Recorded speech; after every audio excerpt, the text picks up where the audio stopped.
сот процесстери жана урматтуу катышуучулар. Бул жерде жеке менин башыма коюп жаткан айыптар менин кылган иштериме эч качан дал келбейт. Себеби мен коомчулукка сот тармактарда акын болуп таанылып жүрөм, өзүм жазам. Мен ушул чыгармачылык чөйрөгө аралашкандан бери бир дагы жерден ушул мага коюлган айыптарга ылайыктуу эч бир сөз сүйлөгөн да эмесмин, кандай нерсе кылган да эмесмин. 278-берене бул бийликти күч колдоо менен басып алуу деп жатышат. Ал жерден бийликти басып алуу болгондо бир элди дүрмүтүп, же бир сот тармактарга чыгып алып, элдер чогулгула келгиле бийликти басып алалы, же бир кандайдыр бир масалдык топ менен бир аргументасызга бар.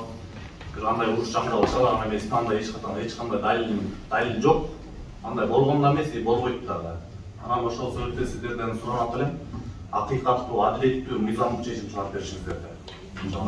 Кармоо шарты боюнча соттор жок да практика ашкан. Ал жерде 11 журналист, 11 бөлөк жатат. Жана ошондой эле тааныбаган адамдар да, башка кылмышкерлер да биздин арабызда бар. Ошол баары шүгүр. Тергөө болуп атабы, бардыңызбы суракка? Суракка барган буга чейин бир жолу баргам, анда ал убакта мен адвокатым келбей калып, тергөө болгон эмес. Эмне себептен 13 күндөн ашуун тергөө абында кармап жатты сиздерди? СИЗОго отурбай. Белгисиз бизге дагы. 14 күн ИВСте жаттык. Анан чыгарып, анан бизди СИЗОго алып барды, ал жактан карантинге барып. Ошо бизден кан алып текшерүүлөр жүрүп жатат. Ошол. Акыркы ырыңызды окуп калдык, дос тууралуу, ошол тууралуу айтып берсеңиздер. Ал жерден мен чынында ким дос, ким душман экенин билдим. Баягы эле адам башына жалгыз күйгөн бул биз туугандарга болот экен. Мен биз туугандар ушул жерде турат. Силерге чоң рахмат.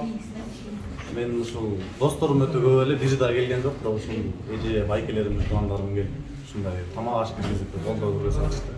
Ошол себептен чын жүрөктөн ошол жерден бир узак жерде жаткан ыруу болчу. Коюлуп аткан айыптар менен макул эмессиз? Жок, эч кандай макул эмесмин. Себеби биз далилдеп бере алышпайт.